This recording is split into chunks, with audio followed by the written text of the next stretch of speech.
What if you could move to one of the most stable, organized, and beautiful countries in South America? But everyone tells you it is a financial trap. In 2026, Chile is experiencing a fascinating economic reality. Many people look at the numbers online and think, wow, Chile looks amazing. And it is. It is safe, structured, and modern. But there is a hidden side that nobody talks about. Something the locals call the structural drip. It is a relentless accumulation of small daily expenses that can quietly destroy your budget if you don't plan ahead. So, can you really survive here on a basic salary, or do you need a small fortune to live comfortably? In this video, we are breaking down the exact updated cost of living in Chile for 2026. We will look at the true cost of rent, food, utilities, and transport. And we will convert everything into both US dollars and Chilean pesos so you can see the real picture. Stay until the end, because the gap between what people earn and what things actually cost will surprise you. Plus, if you are comparing different spots in South America, you definitely want to check out my video on the cost of living in Argentina right up here in the cards. The price differences between these two neighbors will completely blow your mind. But for now, let's look at Chile. Let's dive into the numbers. Let's start with the baseline. The minimum wage in Chile for 2026.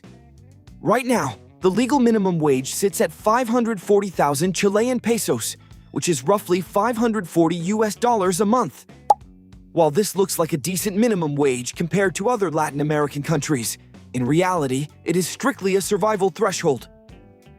It leaves virtually zero margin for error. Why? Because of housing. Rent is the single biggest financial burden for anyone living here, and it eats up a massive chunk of your income. Let's look at the options.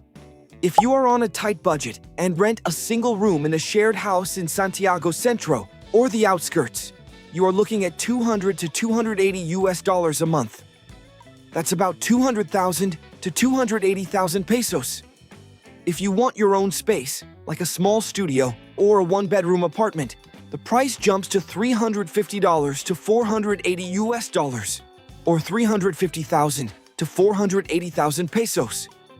But wait, there is a catch. You also have to pay Gastos Comunes, which are building maintenance fees. That adds an extra 60 to 90 US dollars, or 60,000 to 90,000 pesos, every single month. If you need a full two-bedroom apartment for a small family, expect to pay between 450 and 700 US dollars. That's 450,000 to 700,000 pesos, plus 100 to 150 US dollars in building fees.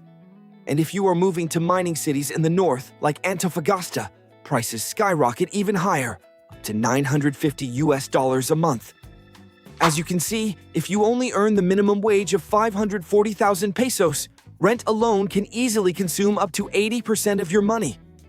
This is why most people are forced to live with roommates, share expenses with a partner, or find a second job just to pay the rent. Now, let's talk about food and everyday survival. Eating well in Chile requires a very strategic plan. If you are a single person cooking strictly at home and buying just the basic essentials, you will spend around 90 US dollars a month, which is about 90,000 Chilean pesos. For a family of three, that grocery bill quickly climbs to between 200 and 300 US dollars, or 200,000 to 300,000 pesos. The trick here is knowing where to shop. Premium supermarkets like Jumbo offer amazing imported goods, but they are expensive. Value chains like Lidl or Taurus are much friendlier on the wallet. In fact, it is super common for locals to use store-branded credit cards just to unlock the best grocery discounts, which shows you how expensive daily life can get. And then we have the utilities, which have seen a massive spike recently because the government ended several energy subsidies. Your electricity bill will now run between 35 and 65 US dollars.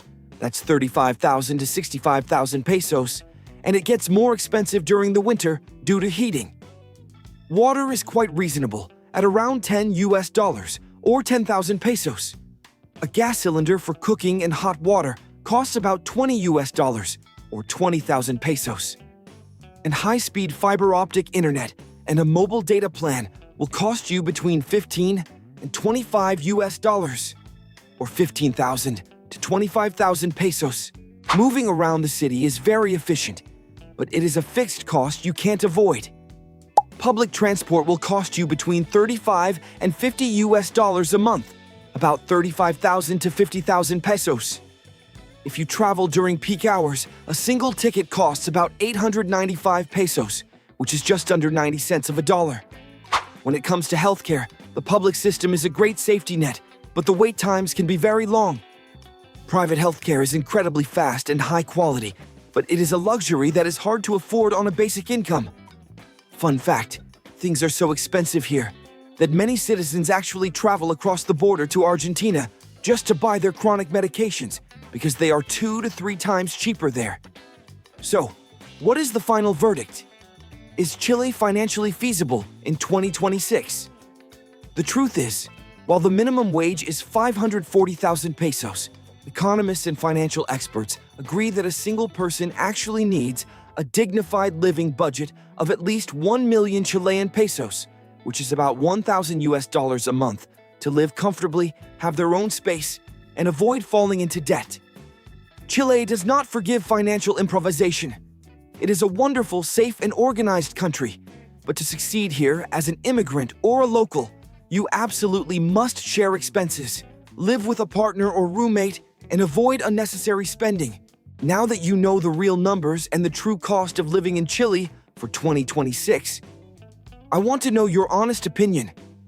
If you had to choose right now, would you prefer the stability and higher costs of Chile, or would you take a chance on a different country in South America? Let me know your thoughts down in the comments. I read every single one of them, and I will be replying to the very first people who comment. If this detailed guide helped you out, please smash that like button, subscribe to the channel so you don't miss our upcoming financial breakdowns. And remember, if you want to see how these prices compare to its next door neighbor, click right here to watch my full video on the cost of living in Argentina.